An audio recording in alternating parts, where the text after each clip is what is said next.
In 2006, a few days before I was elected, it was suggested to me that I write 2 speeches.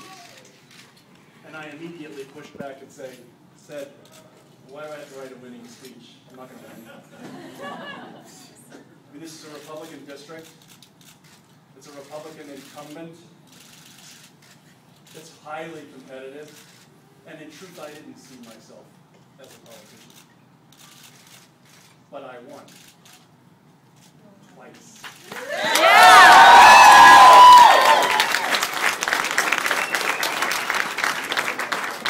So that second speech never got delivered. Well, here we are. I get to give that speech after all, but I will tell you that after 7 years in the state senate, it's very different. So first, and I am having trouble seeing out into the crowd, but first to Christy Lillay.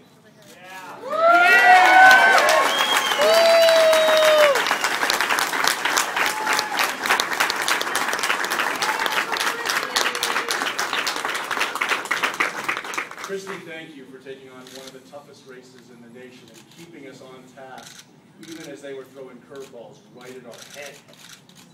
You kept us together, you kept this moving, and you did a wonderful job. Second, to Kirsten Forsett. You got it.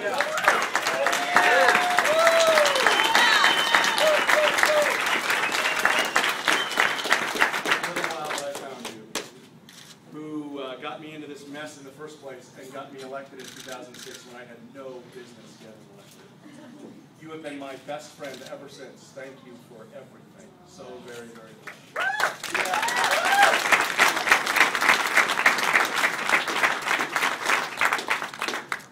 And thank you to Sandy and Lonnie Phillips.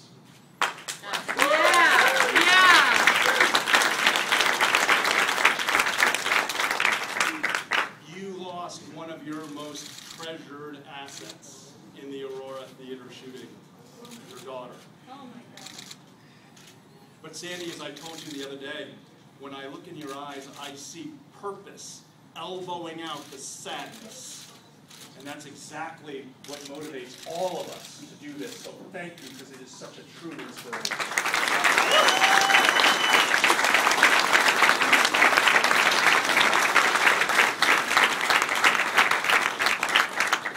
Thank you to my colleagues in the Senate and in the House. I mean, you guys were spectacular and orchestrated hundreds of volunteer shifts and then pulled most of them yourselves. I mean, it was just absolutely amazing. So thank you for what you've done.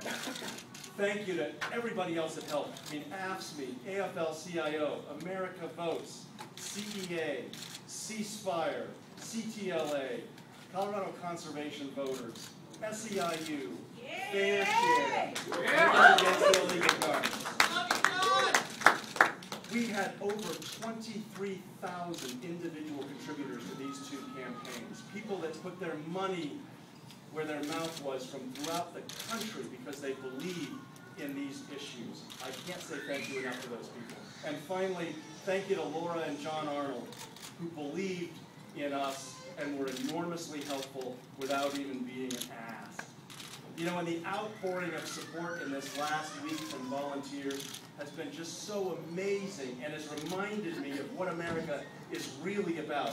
I can't thank you guys enough either. You come from all over the state, all over the country, to knock on doors and overcome the fact that we didn't have mail-in ballots. I want to take a minute to recognize my colleague Angela Harone as well. I mean, she's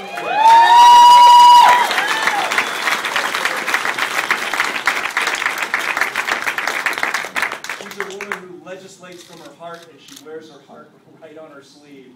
And she loves the Colorado State Senate. She loves her family. She loves her community of Pueblo. She loves Colorado. She's doing an awesome job. This year alone, she carried some of our most important legislation, including making sure that kids had breakfast before they went to school, making sure that every registered voter has the opportunity to actually vote. And she turned Fort Lyon, a shuttered prison, into a rehabilitation facility. And without her leadership, that absolutely would not have occurred. She is just absolutely amazing, and we will all be thrilled when she comes back to the legislature.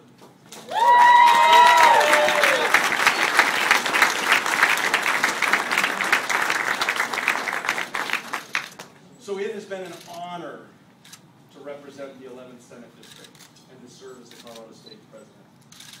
The job has been exhausting and frustrating and hugely rewarding. Robert F. Kennedy once said, "It is the essence of responsibility to put the public good ahead of personal gain."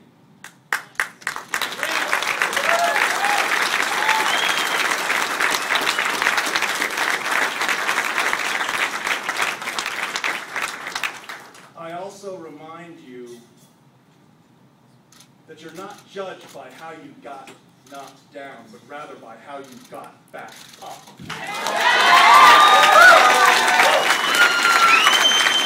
Our last session was phenomenal.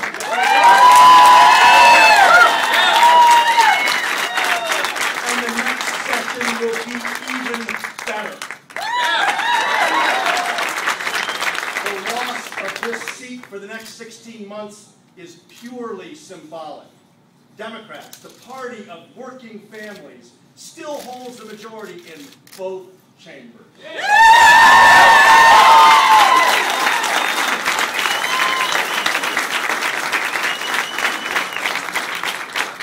To my colleagues that are here from the House and the Senate, please, please, please remember the people you met at the doors as you went door to door in my district, because they're going to need your voice more than ever before. Because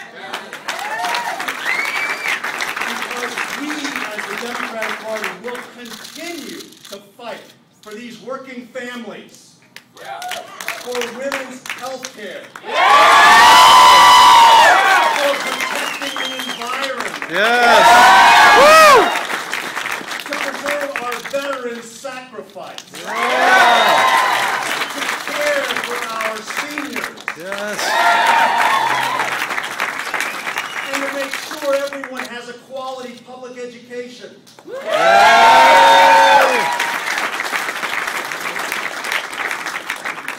And most of all, we will work for equality.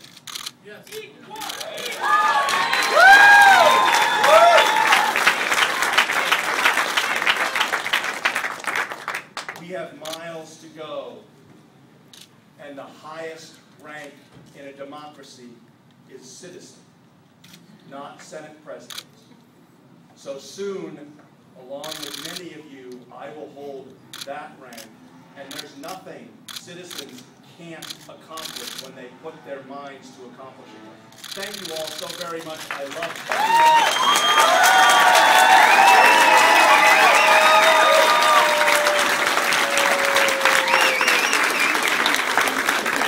everyone.